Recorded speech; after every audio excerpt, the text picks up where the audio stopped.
Cookies, mots de passe, appareils connectés. Vous êtes nombreux à nous écrire en nous soumettant vos questions, vos idées de sujets en réponse à nos newsletters ou bien directement depuis les réseaux sociaux. Vos interrogations nous permettent de comprendre encore davantage les problématiques cyber que vous rencontrez. Au-delà de nos solutions de sécurité, nous avons aussi un devoir de sensibilisation, mais aussi d'information en matière de cyberhygiène et de sécurité numérique. Alors nous avons sélectionné quelques-unes des questions que vous nous avez envoyées et c'est notre expert Benoît Gruniemwald qui va vous répondre. Vous êtes prêts? C'est parti! Doit-on forcément accepter les cookies sur les sites internet? La réponse courte, c'est non, on n'est absolument pas obligé d'accepter tous les cookies. C'est même d'ailleurs le contraire depuis le RGPD, ce fameux règlement européen pour la protection des données personnelles. C'est lui qui a fait que les sites nous posent aujourd'hui cette fameuse question. L'objectif est de nous laisser choisir. Mais choisir quoi? Choisir plusieurs types de cookies. Il y a d'une part les cookies techniques, eux sont indispensables au fonctionnement du site, alors pour cela il n'y a pas le choix. Mais pour tous les autres, notamment les cookies publicitaires, ce qu'on appelle les trackers publicitaires, eh bien c'est là, maintenant, grâce au RGPD, qu'on a le choix de choisir ou non. Et c'est à chacun de mesurer à quel point il veut partager sa navigation, et donc son comportement, ses habitudes, sa vie privée, avec des tiers. Et quand je dis tiers, je pense à la fois au site sur lequel on est, mais aussi les régies publicitaires que le site autorise, qui donc n'ont rien à voir avec ce site-là, mais qui sont souvent un soutien financier au site qui est visité, surtout s'il est gratuit. Alors que faire? Eh bien, si vous ne souhaitez pas que ces cookies permettent votre suivi, utilisez des extensions de navigateur pour les bloquer. Et si vous souhaitez entrer dans le détail, quand le site vous propose, allez sur Paramétrer et lisez ce qui concerne la publicité ciblée et le partage avec des tiers. Vous pouvez ainsi décider à quel point vous désirez ou non partager vos données avec ces sites. Les gestionnaires de mots de passe sont-ils fiables? En cybersécurité, tout est une affaire de risque et de probabilité. Par exemple, est-il plus probable qu'un gestionnaire de mots de passe soit compromis ou qu'un pirate devine un de vos mots de passe simples et utilisé sur plusieurs comptes?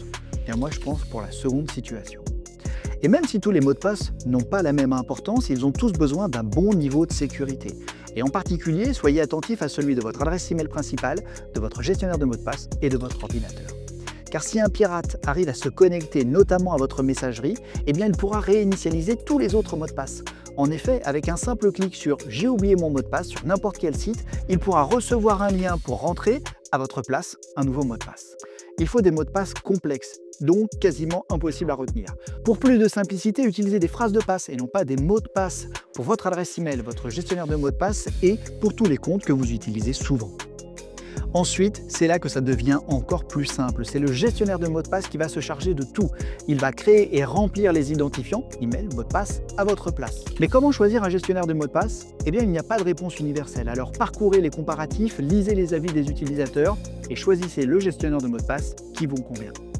Et j'ai une petite astuce, un point de vigilance. Pour s'y connecter, il doit être possible d'activer le double facteur, c'est-à-dire un code à usage unique que l'on utilise en plus du mot de passe. À ce jour, et pour tous les sites qui le proposent ou les applications qui le proposent, c'est le meilleur moyen de protéger ses comptes en ligne. Au-delà de la cyber, les appels ou SMS via mobile, quels sites sécurisés et authentiques puis-je contacter pour signaler les numéros et les tentatives de phishing tels que les colis non distribués, travaux type isolation, etc. Merci pour votre réponse. En cybersécurité comme dans la vie, jouer collectif est important. Plus on signale, plus les autorités et les sociétés privées comme nous peuvent agir rapidement pour bloquer ces numéros frauduleux. Ces arnaques aux colis non distribués ou aux zones ZFE fonctionnent grâce au nombre envoyé. Si on ne fait rien, elles vont continuer à pulluler sans entrave. Alors il existe deux plateformes pour signaler ces tentatives d'arnaque. Le premier service, c'est le 33 700. Vous transférez directement le SMS suspect à ce numéro ainsi que le numéro de l'expéditeur. C'est simple et efficace et ça marche aussi pour les appels indésirables. Le second service est lui destiné à récolter les spams. Et c'est très simple à retenir, la plateforme s'appelle signal-spam.fr. Depuis 2005, cette plateforme enregistre plus de 9 millions de signalements par trimestre. Vous allez pouvoir ajouter à votre navigateur un module complémentaire ou à votre logiciel de messagerie. Et vous pourrez ainsi aisément signaler les courriers indésirables.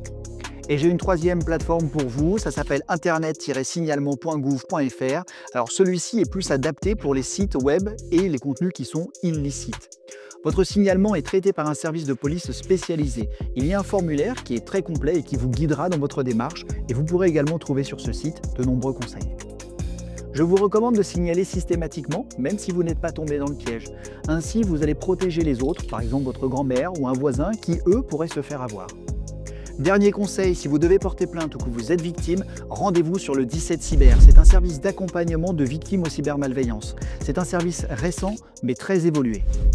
Dois-je changer souvent de mot de passe?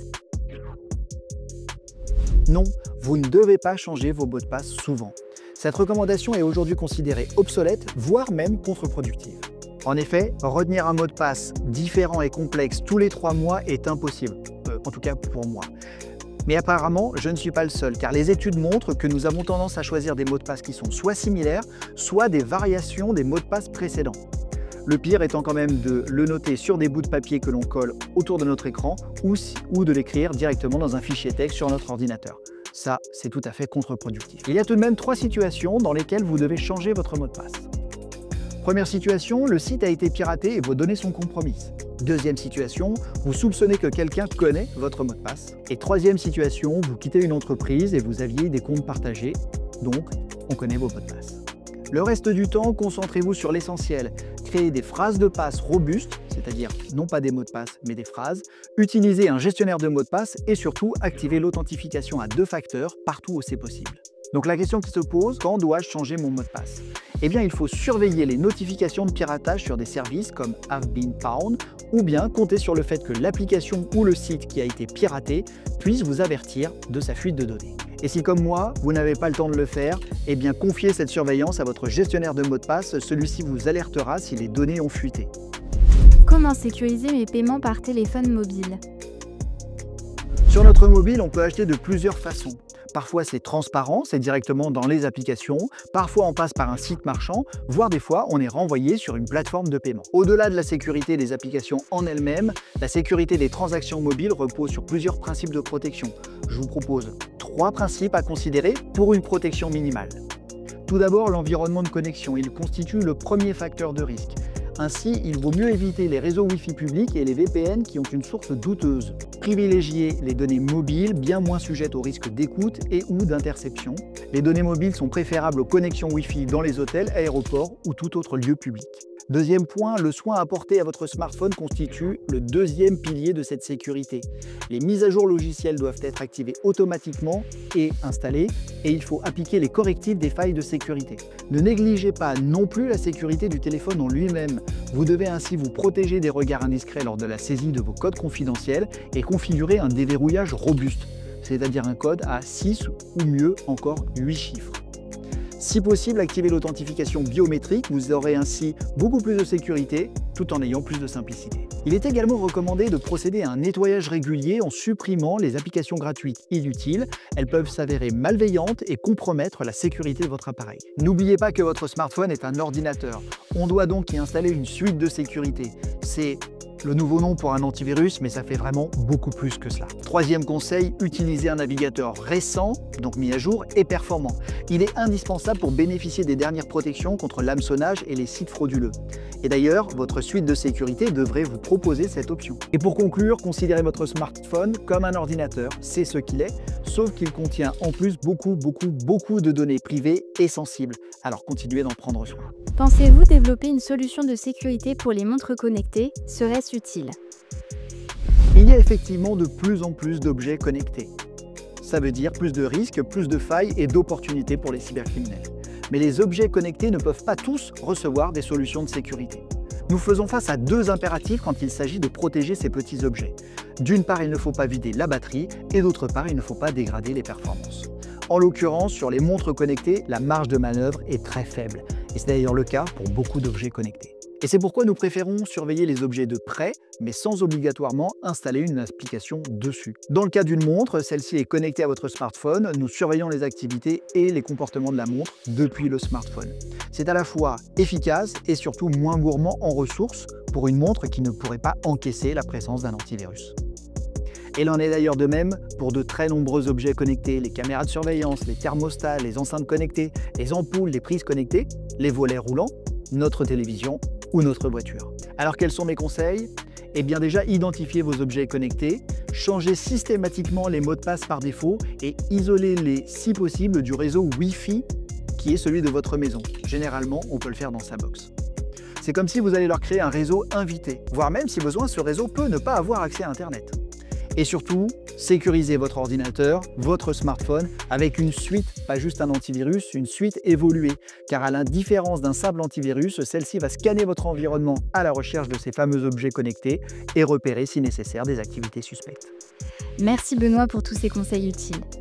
Si vous avez apprécié cette vidéo, n'oubliez pas de mettre un j'aime et de vous abonner pour ne pas perdre une miette de l'actualité cyber. En effet, l'un des meilleurs moyens de vous protéger en ligne, c'est de vous tenir informé sur les pratiques des cybermalfaiteurs et sur les bons gestes d'hygiène numérique. Enfin, si vous avez vous aussi une question de cybersécurité, n'hésitez pas à nous la laisser en commentaire. Nous y répondrons dans une prochaine vidéo. À très bientôt.